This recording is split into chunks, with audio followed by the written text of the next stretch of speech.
India பாகிஸ்தானுக்கு எதிராக போர் தொடக்கம் தயாராக இருப்பதாக சொல்லப்படுகிறது. அப்படி போர் மூண்டால் யார் வெற்றி பெறுவார்கள் என்பதை ஆயுத பலத்தை வைத்து சொல்லிவிடலாம். அதை பற்றி தான் இப்போது பார்க்க போகிறோம். பெகல்காம் தீவிரவாத தாக்குதலை தொடர்ந்து இந்தியா பாகிஸ்தான் எல்லையில் போர் மேகங்கள் சூழ்ந்திருக்கின்றன. 26 அப்பாவிகளை சுட்டுக் கொன்ற தீவிரவாதிகளுக்கு பாகிஸ்தானில் இதற்கென தனிப்பயிற்சி அளிக்கப்படுவதற்கான ஆதாரங்கள் சிக்கியிருக்கின்றன. பாகிஸ்தானுக்கு எதிராக நடவடிக்கையில் முதற்கட்டமாக எல்லைகள் மூடல், சிந்து நதி ஒப்பந்தம் ரத்து, பாகிஸ்தானியர்களுக்கு அளிக்கப்பட்ட விசா ரத்து, அனைத்து பாகிஸ்தானியர்களும் வெளியேற உத்தரவு, தூதரக அதிகாரிகளின் எண்ணிக்கை குறைப்பு என்று அதிரடி காட்டியுள்ளது இந்திய அரசு.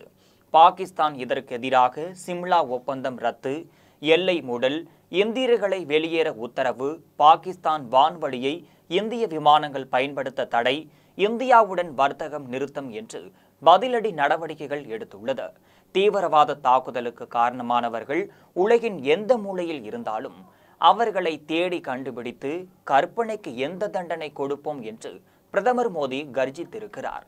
காஷ்மீரில் இந்திய ராணுவ தலைமை தளபதி உபேந்திர திவேதி முகாம் அதிகாரிகளுடன் ராணுவ அமைச்சர் ராஜ்நாத் சிங், உள்துறை அமைச்சர் அமித்ஷா தொடர்ந்து ஆலோசனை என்று அடுத்தடுத்த நகர்வுகள் பாகிஸ்தான் மீது எந்த நேரத்திலும் இந்தியா தாக்குதல் நடத்தும் என்ற பரபரப்பை உருவாக்கி இருக்கின்றனர்.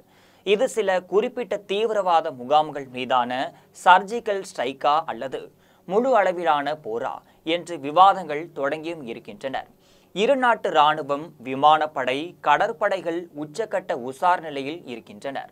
போர் மூண்டால் யாருக்கு படைபலம் அதிகம், ஆயுத பலம் அதிகம், அதிக வலிமை கொண்ட நாடு எது என்பது தொடர்பாக ஒப்பீடு இதோ. இராணுவ பலத்தை பொறுத்தவரை உலகில் 145 நாடுகளின் தரவரிசை பட்டியல் தொகுக்கப்பட்டிருக்கின்றன. இதில் இந்தியா உலகின் 4வது சக்தி வாய்ந்த இராணுவம் என்ற இடத்தில் இருக்கிறது. முதல் 3 இடங்களில் அமெரிக்கா, ரஷ்யா, சீனா இருக்கின்றனர். இதில் பாகிஸ்தான் மிகவும் பின்தங்கிய 12வது இடத்தில் இந்தியாவிடம் 4201 பீரங்கிகள் இருக்கின்றனர். அதே நேரத்தில் பாகிஸ்தானில் 2627 பீரங்கிகளை வைத்திருக்கின்றனர். கவச வாகனங்களை பொறுத்தவரை இந்தியாவிற்கும் பாகிஸ்தானுக்கும் இடையே மலைக்குள் மடுவுக்கு இடையேயான வித்தியாசம் 1,48,594 கவச வாகனங்களை இந்தியா வைத்திருக்கிறது. பாகிஸ்தானிடம் இருப்பதே 17,516 தான்.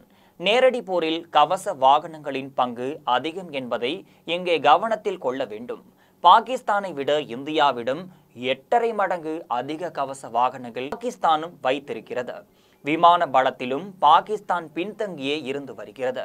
அதேபோல் இந்தியாவிடம் 899 ஹெலிகாப்டர்களும் பாகிஸ்தானிடம் 373 ஹெலிகாப்டர்களும் இருந்து வருகின்றன. கடற்படை பலத்தை பொறுத்த வரையிலும் இந்தியாதான் டாப்.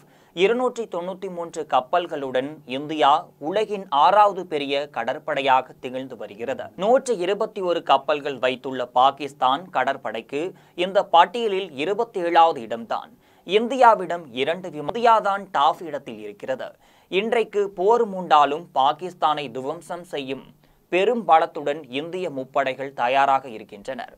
பாகிஸ்தான் நம்மோடு இராணுவ ரீதியாக மோதி 4 முறை தோற்றிருக்கின்றனர். நாம் சண்டைக்கு சென்றாலும் பாகிஸ்தான் வேண்டாம் என்று நம் காலில் விழுந்தாதான் புத்திசாலித்தனம். அதனிடம் ஆயுதங்களே அதிகமாக இல்லை. அதோடு நாடே வறுமையில் தாண்டவமாடுகிறது. இதையெல்லாம் நினைத்து தன் மக்களை காப்பாற்ற இதை செய்தால்தான் நல்லது. இல்லை என்றால் பாகிஸ்தான் இருக்கும் இடம் தெரியாமல் மறைந்து போகும்.